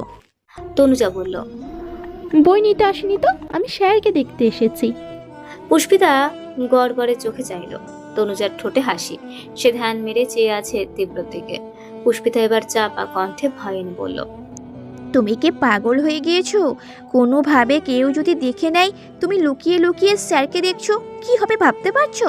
আর স্যার যদি দেখে ফেলেন, কি ভাববে উনি? মান সম্মান সব যাবে, নিজে ডুববে, আমাকেও ডোবাবে। তনুজা চর সূচক শব্দ করে বলল, উফ পুষ্পিতা, বিরক্ত করো না তো, দেখতে দাও। পুষ্পিতার নাকাল দশা। সে আতঙ্কিত, ভয় পাচ্ছে কেউ দেখে ফেলার। তারপরেও কেমন করে চেয়ে আছে তনুজা। একজন টিচারকে ছাত্রীরা এইভাবে দৃষ্টি দিয়ে গিলে নেওয়ার ব্যাপারটা জানাজানি হলে আর ভাবতে পারল না ও। এর মধ্যে তনুজার মোহগ্রস্ত কণ্ঠ এলো। দেখেছো পুষ্পিতা, স্যার পড়াশোনা নিয়ে কত সচেতন। আর অন্য স্যারগুলোকে দেখো, ক্লাস না হলে এরা আনন্দে ভাসে, ম্যাডামদের সাথে হাসাহাসি জুড়ে দেয়। অথচ স্যার এখানে নিরিবিলি বসে বসে পড়ছে। ওনাকে দেখে বাংলাদেশের সব ফাঁকিবাজ টিচারদের শিক্ষা দেওয়া উচিত না, বলো? হ্যাঁ ভাই, উচিত। এখন চলো।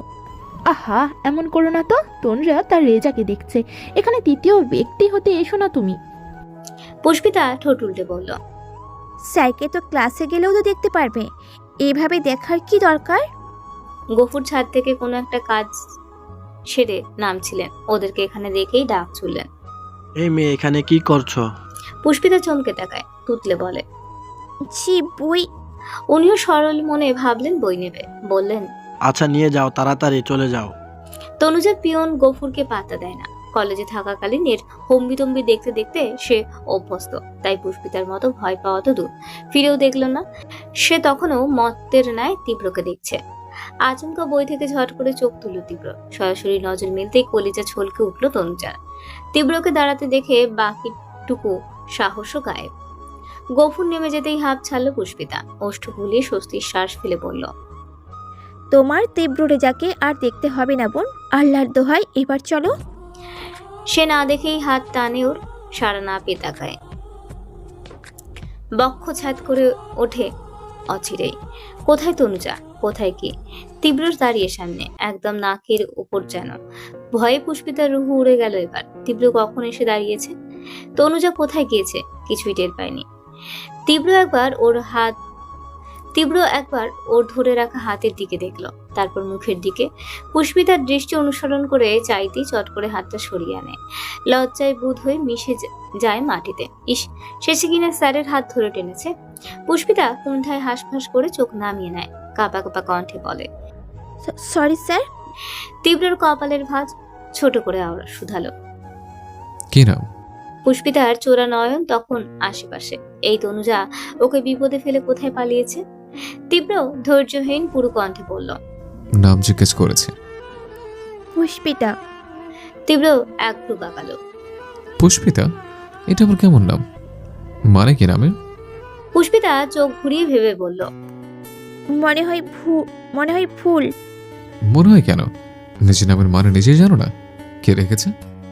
পুষ্পিতার আদল সংকীর্ণ করে বলল, নানু। বেঁচে আছেন? পুষ্পিতা নিজের দিকে চোখ রেখে দুপাশে মাথা নাড়ল।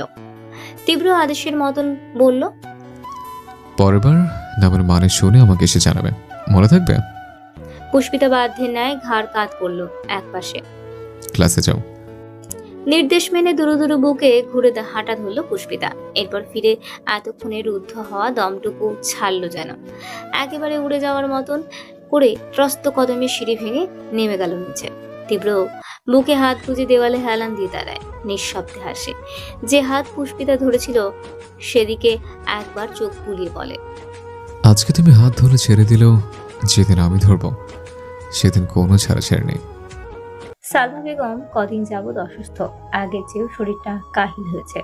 শুকনো কাশি, গভীর রাতে গা কাঁপানো জ্বর, কোমরের ব্যথাতে নাজেহাল দশা। মাঝে মধ্যে বিছানা রেখে ওঠা দুষ্কর হয়ে যায়। রাহাতের খেয়াল রাখা হয় না, ছেলেটা প্রায়ই রাতে না খেয়ে ঘুমোয়। একসময় তার চকচক করে রাখা ঘরটা আজ এলোমেলো পড়ে থাকে। শরীরে কুলোলেও রান্নাটাও করতে পারে, আর না কুলোলে তাও না। তখন রান্না বসাতে হয় খোরশেদুলকে। বাড়িতে তারা তিনজন, রাহাত বাচ্চা মানুষ। ও তো আর পারবে না। গোছালো সংসারটা আচমকাই এরূপ অবিন্যস্ত হওয়ায় খোরশেদুল ভালো বিপাকে পড়েছেন। সারাটা দিন অফিসের খাটুনির পর বাসায় ফিরে কুটো নেড়ে দুটো করার ইচ্ছে হয় কার। মন মেজাজ শরীর কিছুই সায় দেয় না তখন। খোরশেদুল তাওয়ায় মাছ ভাজছিলেন। অফিস থেকে ফিরে এখনো হাত মুখ ধুতে পারেননি, কোন রকম জামা কাপড় ছেড়েই লেগেছেন। ছোট ছেলেটা খিদেই মুখ শুকনো করে বসে আছে। ঘর থেকে ভেসে আসছে সালমার রুগ্ন গলার কাশির ভাঙা শব্দ। এই প্রথম জীবনে, এই প্রথম খোরশেদুলের মনে পড়ল পুষ্পিতাকে। প্রখরভাবে উপলব্ধি করলেন, এখন হয়তো মেয়েটা থাকলে সবকিছু সহজ হতো। আরো অন্তত বাসায় ফিরে এমন কষ্ট করতে হতো না। কিছুক্ষণ থমকে থাকার মতো ভাবলেন তিনি। মাছগুলো নামিয়ে রেখে চুলা বন্ধ করে চলে এলেন ঘরে। সালমা বিছানায় শুয়ে দেহ ঘোরানোর দেওয়ালের দিকে। খোরশেদুল গলা খাঁকারি দিলে ফিরে চাইলেন। চোখ মুখে কিছু বলতে চাওয়ার প্রবণতা। শুধালেন, কিছু বলবে? হ্যাঁ মানে ওই সালমা আস্তে ধীরে উঠে বসতে নেন। এর মধ্যে মাথা চক্কর কেটে ওঠে। সহসা শক্ত করে খাটের পায়া আঁকড়ে ধরলেন হাতে। খোরশেদুল এগোতে গেলে হাত উঁচু করে মানা করলেন। ভদ্রলোক থামলেন সেথায়, তবে ইতস্ততা নিয়ে পাশে বসলেন। আজকাল সালমার সঙ্গে কথা বলতে এলে কেমন গুলিয়ে আসে সব। শব্দ বাক্য হদিশ পাওয়া যায় না। পুষ্পিতার যাওয়ার পর থেকেই দুজনের সম্পর্কের মধ্যে কেমন ঠান্ডা নিষ্প্রভতা ভিড়েছে। সালমার নির্জীব আচরণগুলো মস্তকে বিভ্রম ধরিয়ে দেয়। রাগারাগি করা, রেগে কথা বন্ধ করে দেওয়া, গাল ফোলানো। পূর্বের সালমা এই চুপচাপ সালমা থেকে অধিক সহজ যেন। কি বলবে? প্রশ্নটায় ধ্যান ভাঙল খোরশেদুলের। জিভে ঠোঁট ভেজালেন প্রথমে, রয়েসে বললেন, ভাবছিলাম পুষ্পিতার একটা খোঁজ খবর নেওয়া উচিত। কোথায় আছে না আছে, অত্যন্ত থানায় একটা জিডি করলে কেমন হয়? সালমার বিরস নেত্রযুগল চোখেতে তাকালো, কণ্ঠে অবিশ্বাস। তুমি বলছো এই কথা? খোরশেদুল চাহনি দেখে অস্বস্তিতে পড়লেন। অপ্রভিত স্বর সাবলীল রাখার প্রয়াস করে বললেন, হ্যাঁ আসলে হঠাৎ মনে হলো ও এতদিন এ বাড়িতে ছিল, আমাদের কাছেই ছোট থেকে বড় হয়েছে। তাছাড়া তুমিও তো ওকে ছাড়া থাকতে পারছো না। তাই ভেবে দেখলাম যে একটা বিবেকবোধ থেকে হলেও আমার উচিত ও ব্যাপারে খোঁজ খবর নেওয়া আর কি। সালমা কিছুক্ষণে একভাবে তাকিয়ে রইলেন। অচিরে চাপা দীর্ঘশ্বাস ফেলে বললেন, আজকে 2 মাস মেয়েটা নেই, আমি কাঁদছি, রাহাত কাঁদছে, তখন একবারও এসব ভাবলে না। সবসময় সেই ছোট্টটি থেকে ওকে যা নয় তাই বলে অপমান করেছো। সেদিন তো সবার সাথে গলা মিলিয়ে চরিত্র নিয়ে বললে, সেই মানুষের আজ হঠাৎ এত দরদ কেন? বারবার পুরনো কথা টেনো না, আমি তো তোমাদের জন্যই বললাম। সালমা মুচকি হেসে বললেন, খোরশেদ, আর যাই হোক, পুষ্পিতার ব্যাপার নিয়ে আমাদের জন্য তোমাকে ভাবতে হবে না। মেয়েটা যেখানেই থাকুক, অন্তত এখান থেকে ভালো আছে। হয়তো যেখানে থাকছে সেখানে কেউ ওকে ওর সাথে কুকুরের মতো ব্যবহার করছে না। এমন হলে আমি চাইবো না ও এখানে আসুক। যেখানে 2 বেলা খাবারের ফোঁটা খেয়ে বাঁচতে হয়, সেখানে একটা পশুও থাকে না। পুষ্পিতা তো রক্তে মাংসে করা মানুষ ছিল। খোরশেদুল রেগে দাঁড়িয়ে বললেন, তুমি অহেতুক কথা বলো সালমা। আমি নিতান্তই দায়িত্ববোধ থেকে বলছি, যা বলার তুমি রাজি থাকলে করব, না হলে না। এর মাঝে এত বাড়তি কথার তো প্রয়োজন নেই। সেই তো, বউ অসুস্থ, পেটের দায় অফিস থেকে ফিরে রান্না করতে হচ্ছে, খুব পরিশ্রমের কাজ। এই জন্যই হঠাৎ দায়িত্ববোধটা জেগে উঠলো, তাই না? মুখের উপর জবাব দেয় খোরশেদুলের বাক্যস্তব্ধ। তালা ঝুলে কালো ঠোঁটে আর একটা উত্তরও দিলেন না তিনি। ওদিকে বাইরে থেকে বাবা মায়ের সমস্ত কথাবার্তা শুনে ফেলেছে রাহাত। ভেতরে ঢুকতে নিয়েও ঢুকলো না, চলে গেল বসার ঘরে। সেই বারান্দায় গিয়ে দাঁড়ালো, যেখান থেকে তীব্র হাত নেড়ে ডেকেছিল ওকে। বলেছিল কয়েকদিনের মধ্যে ছোট পুকে খুঁজে এনে দেবে, জানাবে সে কোথায়। অথচ আজ কতগুলো দিন তীব্র দেখা নেই। স্কুলে যাতায়াতের সময় রাহাতের হন্যে চোখে খুঁজে বেড়ায় ওকে। করিম সাহেবের দোকানের ওই বেঞ্চিগুলোতে আর্ত নজরে ঘুরে ফিরে যায়, কিন্তু তীব্রকে দেখা যায় না। ওর বন্ধুরা থাকে শুধু। রাহাতের আকাশ ভেঙে কান্না পেল। খুদে মনের আশপাশে ভর্তি হলো বিষণ্ণতায়। শুধু রাস্তার দিকে চেয়ে বিড়বিড় করলো, কোথায় গেলে ছোট আপু? আর আপনি বা কথা দিয়ে কোথায় গেলেন ভাইয়া? মিথিলা তাজ্জব বনে পলাশের দিকে চেয়ে। মেয়েটা তখনও ওর বুকে ছাড়াছাড়ির নাম নেই। স্ত্রীর কাছে তো নিশ্চয়ই বড় কটু দৃশ্য। পলাশ, এই মেয়েকে আর তোমাকে এভাবে জড়িয়ে ধরছে কেন? এতক্ষণে সরে এলো দুজন। জেনি ভ্রুকুচকে শুধালো, পলাশ, হু ইজ দিস লেডি? আর মিথিলাকে বলল, মিথিলা, ও আমার বন্ধু জেনি, এই অ্যাপার্টমেন্টে থাকে। জেনি হাসলো, চোখের নিকট সাদা চামড়ায় ভাঁজ পড়ল। নাইস টু মিটিং ইউ মেঘদিল্লা। মিথিলা তবদা খেয়ে গেল। নিজের নামের উচ্চারণ শুনে মেজাজ তীক্ষ্ণ আকারে বেঁকে গেছে। চোখ দুটো ঘুরছে বারবার পলাশের হাতের উপর, যেটা প্রতাপ নিয়ে বসে আছে জেনির কাঁধে। সৌজন্য বোধেও উত্তর দিল না মিথিলা। ত্রস্ত পলাশের হাতটা ছিটকে ফেলার মতো সরিয়ে নিল জেনির কাঁধ থেকে। তারপর খপ করে কবজি চেপে হাঁটা ধরল সামনে। ঘটনায় ভরকে গেল ওরা। পলাশ বলল, আরে কি হলো? মিথিলা ডানে বামে তাকালো না, উত্তরও দিল না। একেবারে ওকে সমেত লিফটে উঠে যায়। দৌড় আটকানো মাত্রই গজগজ করে বলল, একটা মেয়েকে তোমাকে এভাবে জড়িয়ে ধরলো, তাও আমার সামনে, আর তুমি কিছু বলবে না? কি বলবো? নিরুৎসাহিত পলাশ। কি বলবে মানে? কেউ তোমায় জড়িয়ে ধরবে কেন? অন্য মেয়ে কোথায়? তোমাকে তো বললাম ও আমার বন্ধু। বন্ধু হলে এমন গায়ে পড়তে হবে? পলাশ মৃদু তেতে বলে, গাঁয়াদের মতন কথা বলবেন মিথিলা। এটা তোমার বাংলাদেশ নয়, কানাডা। এখানে আলাপ করতে গেলেও একজন অন্যজনকে জড়িয়ে ধরে। It's too much, come here. Mithila পাল্টা দিতে বলল, ওদের জন্য যত ইচ্ছে কমন হোক, কিন্তু তুমি আমার স্বামী, তোমাকে আমি ছাড়া কেউ ধরবে না, না মানি না। পলাশ ভ্রু গুটিয়ে চেয়ে থাকে, তারপর নিঃশ্বাস ছেড়ে বলে, আচ্ছা বেশ, এসব বাদ দাও এখন। আমার প্রচুর খিদে পেয়েছে, বাসায় গিয়ে কিছু একটা বানিয়ে দিও। মিথিলা আতকে উঠলো যেন। বানিয়ে দেবো মানে? রান্না করতে হবে? হ্যাঁ, কেন? ও চূড়ান্ত ভাবসাব নিয়ে বলল, আমি রান্না করতে পারি না। কাঁধ উছালো পলাশ। ওকে, সমস্যা নেই। সবাই সব কিছু পারে না তো। তুমি পারো না যখন শিখে নেবে, ইউটিউব দেখে দেখে রাঁধবে। আর শুধু রান্না কেন, সংসারের সব কাজই তো এখন তোমার করতে হবে। মিথিলা হতবাক হয়ে বলল, মানে আমি কেন করব? তোমার মেড নেই? ততক্ষণে লিফট 10 তলায় পৌঁছায়। দরজা খুললে পলাশ বলল, বের হও। মিথিলা বাইরে আসে, তবে চোটপাট দেখিয়ে বলে, আমি কিন্তু রান্না বান্না পারবো না পলাশ। তুমি মেডকে দিয়ে করাও ওসব। আমার এত সুন্দর নখ, আমি। পলাশ দরজায় লক খুলতে খুলতে জানালো, মেড নেই। কথা থামলো ওর। পরপরই উদ্বিগ্ন হয়ে বলল, নেই মানে? এত বড় বাড়ি আর মেড রাখুনি? পলাশ দরজা খুলে ঘরের ভেতরে ঢুকলো। তোমাকে আমি বলেছি এটা আমার বাড়ি। মিথিলা পেছনে ঢোকে। ঘরের দিকে তাকানোর সময় নেই তার। দূরে দূরে বুকে উঁচু গলায় শুধালো, নয়। পলাশের মৃদু জবাব, না, আমি এখানে ভাড়াই থাকি। যেভাবে ঢাকাই তোমরা ভাড়া থাকো, ঠিক অমনি। মিথিলা দাঁড়িয়ে গেল, অস্ফুটে শুধালো, মানে? পলাশ ফিরে তাকায় ওর দিকে, নিঃসংকোচে জানায়, আমার এখানে বাড়ি গাড়ি কিছুই নেই মিথিলা। মেয়ের তো আরও পরের কথা। আমি এখানে একটা ছোটোখাটো সফটওয়্যার কোম্পানিতে জব করছি। তাই যে শৌখিন লাইফ লিড করার কথা ভেবে মাতাল হয়ে তুমি কানাডায় এলে, ওসব এখনই ভুলে যাও। গোটা আকাশটাই ভেঙে মাথায় পড়লো মিথিলার। আর্তনাদ করে বলল, কি? তার বৃত্তাকার চোখ দুটো দেখে হাসি পায় পলাশের। সারাটা পথ মিথিলার এই প্রতিক্রিয়া ভেবেই মনে মনে হেসেছে। এত অবাক হওয়ার কিছু নেই। কানাডায় বাড়ি গাড়ি করা মুখের কথা ভাবছো?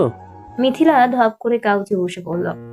হা হুতাশ করে বলল, এর মানে তোমার কিচ্ছু নেই? বাংলাদেশে তুমি যা, এখানেও তাই? পরপরই জ্বলন্ত চোখে চেয়ে বলল, তুমি আমাকে এসব কিছু বলনি কেন? কেন ঠকালে আমাকে? পলাশ আশ্চর্য হয়ে বলল, ঠকালাম কোথায়? আমি শুধু বলেছি আমি কানাডায় সেটেল, আমি এখানকার নাগরিক। একবারও বলিনি সেখানে আমার রাজপ্রাসাদ আছে, চড়ার জন্য ঘোড়ার গাড়ি আছে। বলেছি? তুমি নিজে থেকেই এসব ভেবে নিলে তো আমার কিছু করার নেই। এতটা পর জার্নি করে এসব ফ্যাচ করার সময় নেই। যাও, হাত মুখ ধুয়ে রান্না বসাও। মিথিলা মুখ ঘুরিয়ে বলল, পারবো না। পারবে না তো তোমাকে এনেছি কেন? ও বিহ্বল হয়ে বলল, তুমি আমাকে এখানে কাজ করতে এনেছো? পলাশ বলল, তবে বউ হয়েছো, এতগুলো পয়সা খরচ করে তোমাকে এখানে এনে তো আমি বসিয়ে বসিয়ে খাওয়াতে পারবো না মিথিলা। তার ওপর এসেছো জোর করে। থানা পুলিশের মামলা আর কত থ্রেট দিলে না আমাকে। এবার নাও, তোমাকে কানাডায় আনা হয়েছে, কিন্তু এখানে থাকতে হলে যে আমার কথার অক্ষরে অক্ষর মানতে হবে। যা বলবো সব শুনতে বাধ্য তুমি। আমি বাইরে থেকে রোজগার করে আনবো আর তুমি ঘরের সব কাজ করে রাখবে। মেড টেড রেখে পয়সা নষ্ট করার মানে আছে? তাছাড়া বিদেশে সবাই নিজেদের কাজ নিজেরাই করে, এত লজ্জার কিছু নেই। যাকগে, ক্যাবিনেটে চাল আছে, ধুয়ে বসিয়ে দাও। ফ্রেশ হতে যাচ্ছি, এসে যেন দেখি খাবার অর্ধেক রেডি। এই কথার একটুও অনর্থ হলে বুঝবে পলাশ কী জিনিস। শান্ত গলায় তর্জন দিয়ে চলে গেল সে। মিথিলা হাঁ করে চেয়ে রইল তার যাওয়ার দিকে। বাপের ঘরের একটা প্লেট ধুয়েও ভাত খায়নি, আর এখন রান্না করবে। হায় কপাল, এ কেমন লীলা দেখাচ্ছে। এই জীবন তো ও চায়নি, এবার কি হবে? তখন রাত। ঘুমন্ত গাজীপুরের সব থেকে উঁচু বৃক্ষের মগডাল থেকে ভেসে আসছে হুতুম প্যাঁচার ভুতুরে ডাক। অল্প অল্প উত্তাপ গরমে পুষ্পিতা বিছানা ঝাড়ছে। মশারির এক মাথা টানানোর মধ্যেই রুমে এলো নুহা। এসেই পড়ল। একটা কথা জিজ্ঞেস করবো রে পুষ্পিতা? ও ভ্রু কুচকে চাইল। তোর আবার অনুমতি নিয়ে হয়? বল না, কি বলবি? নুহার মধ্যে ইতস্ততা, সময় নিয়ে বলল। মিথিলাপুর কি বিয়ের আগে কারোর সাথে সম্পর্ক ছিল? কাজে ব্যস্ত হাতটা থেমে গেল পুষ্পিতার। পাল্টায় তার স্বাভাবিক মুখবিবর। মনে পড়ে সেই রাতের ঘটনা। মিথিলার বদলে ওকে তুলে নিয়ে যাওয়া, একটা ছেলের বুক চাপড়ে কাদার শব্দ। এসব কথা পুষ্পিতা কাউকে বলেনি, নুহাকেও নয়। মিথিলার মিছিমিছি বদনাম হবে ভেবে সবটা চাপা দিয়েছে ভেতরে। তবে আংশিক সত্যি বলেছিল নুহাকে। অন্য কারোর বদলে ওকে নিয়ে গিয়েছে, কিন্তু সেই অন্য কেউটা যে মিথিলা সেসব নয়। সে যেভাবে নাহিদকে ঠকিয়েছে, ওইসব শুনলে কে কি ভাববে? শত হলেও তার বোন, একসাথে বড় হয়েছে। ওদের নিয়ে কেউ কিছু বললে পুষ্পিতা মেনে নিতে পারে না। ওকে থম মেরে যেতে দেখেই গা ধরে ঝাঁকালো নুহা। কিরে, চুপ হয়ে গেলি কেন? ছিল জানিস কিছু? পুষ্পিতা নড়ে ওঠে। সত্যিটুকুন শান্তপর্ণে গিলে নেয়, আমতা আমতা করে বলে, কই না তো। না, ছিল না। ও, ঘুমাই, ঘুম পেয়েছে অনেক। নুহা বলল। হ্যাঁ ঘুমা। পুষ্পিতা মশারি কোনো রকম টাঙিয়ে শুয়ে পড়ল চটপট। বেশিক্ষণ নুহার সামনে থাকলে ধরা পড়ার আতঙ্ক পালালো একরকম। মেয়েটার কাছে কোনো অলৌকিক শক্তি আছে বোধহয়, কিভাবে যেন পড়ে ফেলে ওকে। পুষ্পিতা চোখ খিচে মনে মনে বলল, সরি রে নুহা, এই নিয়ে দুবার মিথ্যে বললাম তোকে, মাফ করে দিস। ওদিকে নুহা নিম্নষ্ঠ কামড়ালো। মশগুল হয় চিন্তায়। পুষ্পিতার কথায় সে পুরোপুরি নিশ্চিত হতে পারছে না, কারণ আজ ওই ছেলেটার ওয়ালেটেও মিথিলা ছবি দেখেছে। এক ঝলক দেখলেও চিনতে ভুল হয়নি, কিন্তু ধরাও দেয়নি তাও। প্রথমত বিষয়টা জানতে চেয়েছিল, কারণ মিথিলাকে ও ছোট থেকে দেখছে। কলেজে পড়াকালীন থেকে সে সারাক্ষণ ফোনে ফুসুর ফাসুর করতো, প্রেম করতো নির্ঘাত। কিন্তু সেটা কি এই ছেলের সঙ্গেই? এই জন্যই কি ইচ্ছে করে জিজ্ঞাসা করা গার্লফ্রেন্ড থেকে গেছে কিনা? কিন্তু ছেলে তো তেমন কিছুই বলল না। আবার ছেলেটিকে প্রথম দিন থেকেই ওর চেনা চেনা লাগছে। কোথাও একটা দেখেছে যেন। রাস্তায় এত লোক দেখে এভাবে কি মনে রাখা যায়? আবার পুষ্পিতার কথা অনুযায়ী যদি কারোর সাথে সম্পর্কই না থাকে, না আর ভাবা গেল না। নুহার বিচক্ষণতা কোনোভাবেই সাড়া দেয় না আজ, কিন্তু ভাবতে হবে তাও। হাল ছাড়লে তো আর চলবে না, আরো প্রখরভাবে চিন্তা করতে হবে এই নিয়ে। আচ্ছা, এমনও তো হতে পারে শুধুমাত্র ছেলেটা পছন্দ করতো মিথিলাকে, ও করতো না আদৌ এরকম কিছু, নাকি ঘটনা উল্টো? কার থেকে জানবে এবার? কিভাবে সব হিসেব মেলাবে? আজ শুক্রবার, আয়েশা খাতুনের অফিস বন্ধ সকল শিক্ষা প্রতিষ্ঠান। নুহাদের এই নতুন বাসাটায় একটাই বারান্দা, তাও উত্তর দিক বরাবর। ওখানে সূর্যের আলো সোজাসুজি পড়ে। পুষ্পিতা দুপুরের গোসল সেরেছে ও কেবল মাথায় পেঁচানো গামছা খুলে বারান্দায় গিয়ে দাঁড়ালো। পিঠে বসা ভেজা চুল ঝেড়ে গামছা মেলে দিল গ্রিলে বাঁধা রশিতে। তাকে লাগছে মায়াময় স্নিগ্ধ স্নাত বেলি ফুলের মতন। ওদের পাশে উচ্চতায় খাটো একটি লাগোয়া দালান আছে। এক একটি ঘরের জানলা একদিকেই মুখ করে তৈরি। সবসময় থাই গ্লাস টানা থাকে, ভেতরের সবকিছু অস্পষ্ট। আচমকা কোনো এক জায়গা থেকে পুরুষালী কণ্ঠ এলো, টেনে টেনে গান ধরেছে। রূপসী তোমার ভেজা চুল, এই মন কই আছে অকল। চমকে উঠল পুষ্পিতা। গায়ের ওড়না ঠিকঠাক করে চকিতে খুঁজলো চারদিক। তৎক্ষণাৎ জবাব এলো, এদিক ওদিকে কি দেখছো? এই যে আমি। তারপর কতগুলো পুরুষের হাসাহাসির শব্দ। পুষ্পিতা ঘাবড়ে গেল। এক মুহূর্ত না দাঁড়িয়ে ছোটার মতন করে ঢুকে গেল ঘরের ভেতর। তখনই সামনে পড়লেন আয়েশা। ওর অপ্রস্তুত ভীত মুখটা দেখে বললেন, কি হয়েছে? পুষ্পিতার আদল সংকীর্ণ, কিছু বলতে নিল, এই সে সময় সেই একই কণ্ঠ গান ছুড়ে, পরে না চোখের পলক, কি তোমার রূপের ঝলক। আহ, কই গেলেন? এই যে ম্যাডাম, ভয় পেলেন নাকি?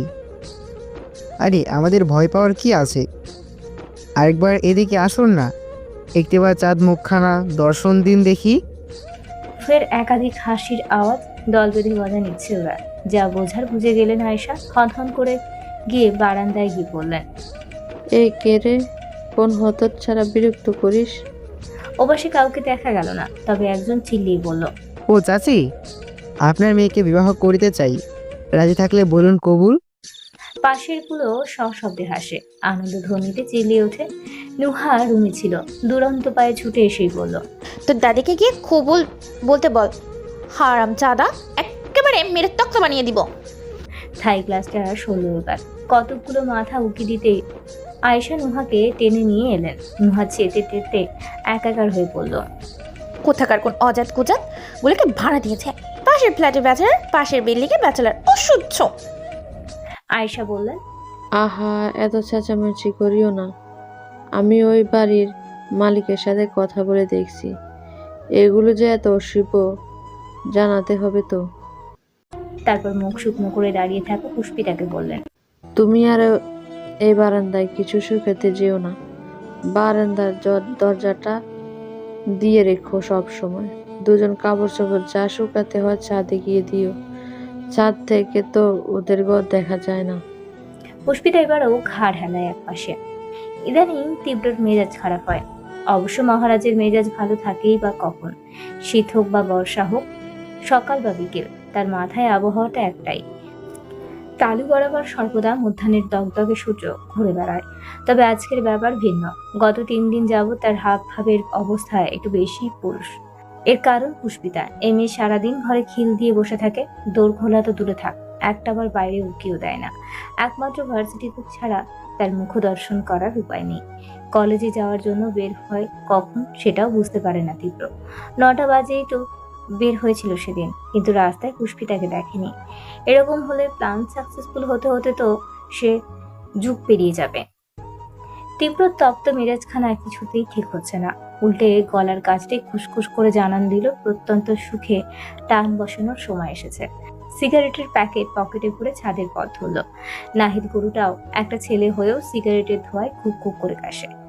এমন কাশি যেন গলার হাড় ভেঙে বেরিয়ে আসবে বাইরে। তীব্র মহাবিরক্ত অভিব্যক্তি সমেত শূন্য ছাদে গিয়ে দাঁড়ায়। তখন সন্ধ্যা নামার ভাব, চারিদিক ঝাপসা অন্ধকারে ছেয়ে। ঠান্ডা ঠান্ডা বাতাসে তীব্রর জমাট মন ফুরফুরে হয়ে আসে। নিমিষেই দুটো সিগারেট সাবার করে ফেলল। বাতাসের ছাদের দরজা একবার খুলছে, আরেকবার বন্ধ হচ্ছে। তীব্র সময় কাটানো শেষে ফিরতে নাই। চেপে যাওয়া দরজায় যখনই খুলতে যাবে, পূর্বেই ওপাশ থেকে ঠেলে দিল কেউ একজন। অমনি টিনের দৌড় ধুম করে ওর কপালে ঢুকে গেল। চূড়ান্ত পর্যায়ে একটা বাড়ি খেয়ে তীব্র কপাল ধরে পিছিয়ে যায়। হকচকায় ভীষণ, পরপরই আগুন জ্বলল মাথায়। মস্তিষ্কের ঘিলু শুদ্ধ টক বগিয়ে ওঠে। স্বভাব সুলভ বিট্টু মাস্তান সত্তা ঘুরে বেরিয়ে এলো। প্রচন্ড ক্ষেপে বলল, শালা, গলা টিপে। সামনে দেখতেই বাকি কথা বাকরুদ্ধ স্থগিত। পুষ্পিতা ভয়ে এইটুকুন হয়ে তাকিয়ে। তীব্র থামল, কপাল থেকে হাত নামিয়ে আরো ভালো করে তাকালো। সত্যি কি কাঙ্ক্ষিত মুখখানা চোখের সামনে ওর? পুষ্পিতা তক্ষুনি বড় মায়া করে শুধালো, লেগেছে স্যার? ব্যথা পেয়েছেন? তীব্র এতক্ষণই বুঝলো এটা সত্যিই সে, যার জন্য তার তবিয়ত 480 ডিগ্রিতে ঘুরছিল। কিন্তু এই মেয়ে গুহা রেখে বের হলো কি করে? ঘরে যেভাবে খাপটি মেরে থাকে ওটাই তো গুহাই। সে ঠিকঠাক হয়ে দাঁড়ালো এবার। স্যার সুলভ গাম্ভীর্য আনলো গলায়। ইচ্ছে করে ব্যথা দিলে ব্যথা পাবো না? পুষ্পিতা উদ্বেগ নিয়ে বলল, এ বাবা, না না না, আমি একদমই দেখিনি, বিশ্বাস করুন। এমন কাতর ব্যাকুল কণ্ঠটা তীব্রের উপর বিশেষ প্রভাব ফেলেনি। কড়া কণ্ঠে বলল, আমি সহজে কাউকে বিশ্বাস করে না, এরকম মেয়েদের তো একদমই না। পুষ্পিতা বুঝতে না পেরে বলল, জি, কিরকম মেয়ে? তীব্র ধমকে সুরে বলল, সেটা তোমাকে বলতে হবে? পুষ্পিতা চুপসে যায়। বক্ষ চিরে হতাশা আসে সুপ্তাকারে। ছোট্ট জীবনটা ওর গত হলো মানুষের ধমক খেয়ে খেয়ে। সে অপরাধীর ন্যায় মাথা নোয়ালো, চুপচাপ সরে এলো তীব্রর সামনে থেকে। ছাদে মেলে দেওয়া ওদের জামা কাপড়গুলো হাতে তুলে পিলপিলে কদমে নিচে নামতেই গেল, যেই অমনি হাওয়ার দিকে এসে পথ আগলায় তীব্র। হুটহাট বিষয়ে কিছুটা চমকালো মেয়েটা। চাইলো গোলাকার চোখে। তীব্র মোটা ভ্রু কুঁচকে বলল, আমি ব্যথা পেয়েছি, দেখেছো? পুষ্পিতা ছোট কণ্ঠে বলল, জি জি। সরি বলেছো তুমি? জি, বলেছি তো মাত্রই। আমি অ্যাকসেপ্ট করেছি। পুষ্পিতা চোখ নামিয়ে বলল, জি না। তীব্র বলল, তাহলে চলে যাচ্ছিলে কেন? যতক্ষণ না আমি সরি অ্যাকসেপ্ট করছি, তোমার উচিত এখানে দাঁড়িয়ে থাকা। পুষ্পিতা তাজ্জব চোখে যায়। এগুলো কেমন কথা? কিছু বলতে মন চাইলেও গরম বাক্য নরম ঠোঁটের ডগা এলো না। কোমল কণ্ঠে বলল, আমি আপনাকে দেখিনি, দেখলে এইভাবে দরজা খুলতাম না। তীব্র অলিক আশায় চেয়েছিল এতক্ষণ। এত কিছুর পরেও পুষ্পিতার এইরকম নম্র আওয়াজ নিরাশ করলো ওকে। ব্যর্থ মুগ্ধ চোখ গেঁথে রইল ওই মসৃণ আদল খানির ওপর। মনে মনে বলল, একটু রেখেও কথা বলতে পারো না ভিতু মেয়ে? রাখলে তোমায় কেমন লাগে? আমার মতো বাজে নাকি বুকে ছুরি বসানোর মতো সুন্দর?